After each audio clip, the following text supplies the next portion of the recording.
बासोपट्टी में भी भाजपा कार्यकर्ताओं ने मनाया जीत का जश्न। मधुबनी जिले के बासोपट्टी में भी भारतीय जनता पार्टी की जीत पर कार्यकर्ताओं ने जश्न मनाया। साथ ही सामुदायिक विकास भवन परिसर पर भारतीय जनता पार्टी के कार्यकर्ताओं ने स्थानीय विधायक अरुण शंकर प्रसाद की मौजूदगी में एक दूसरे को मिठाइयां भी खिलाई।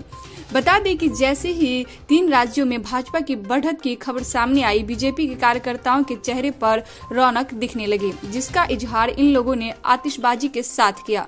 इस मौके पर 3 राज्यों में भाजपा की प्रचंड बहुमत से जीत पर बम फटाके छोड़कर मिठाइयां बांटकर खुशी मनाई गई। साथ ही भाजपा जिंदाबाद, नरेंद्र मोदी जिंदाबाद, जेपी नड्डा जिंदाबाद, अमित शाह जिंदाबाद, सम्राट चौधरी जिंदाबाद के नारे कार्यकर्ताओं के द्वारा लगाए गए।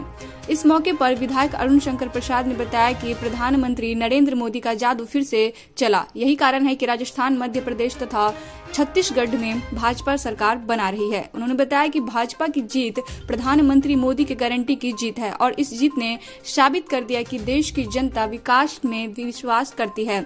वहीं इस जीत ने जातिवाद के मिथक को तोड़ते हुए प्रधानमंत्री मोदी जी की 4 जातियां युवा, महिला, किसान और गरीब हैं, जिनके लिए नरेंद्र मोदी उनके विकास के लिए लगातार प्रयासरत है और 2024 से पहले सेमीफाइनल मोदी जी का है और 2024 मोदी जी का ही रहेगा और भाजपा का डंका बजेगा। वहीं 3 राज्यों की जीत में सनातनी का विरोध इंडिया गठबंधन को चारों खाने चित कर दिया और मोदी जी का विकसित भारत का सपना एक कदम और आगे बढ़ गया।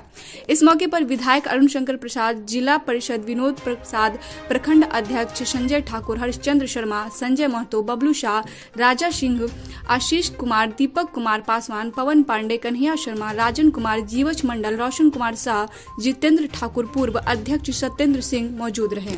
को अचंभित किया। वहीं राजस्थान में जो पहले से अवश्यंभावी था कि भारतीय जनता पार्टी की सरकार बनेगी, 3 राज्यों में जहां हमने 2 राज्य कांग्रेस पार्टी से छीनने का काम किया है और इस प्रकार से तेलंगाना के अंदर भी हमने जहां 2 सीट हमारा 2 विधायक था, वहां आज 8 सीट हमने जीतकर वहां अपना बढ़िया उपस्थिति जो भारतीय जनता पार्टी का हो सकता है उसको दर्ज कराने का काम किया है। वैसे तो तेलंगाना में और ज्यादा सीटें भारतीय जनता पार्टी को मिल सकती थी, लेकिन जिस प्रकार से अंतिम क्षण में वहां के अल्पसंख्यक वोट जिस प्रकार से एक ध्रुवीकरण करके और कांग्रेस के पक्ष में और भारतीय जनता पार्टी के खिलाफ मतदान करने का काम किया, इसका अंदाजा वहां के आम लोगों को नहीं था। अगर ये पहले से होता इसका अंदाजा, तो भारतीय जनता पार्टी के पक्ष में और ज्यादा हिंदू बहुसंख्यक वोट का ध्रुवीकरण हो सकता था।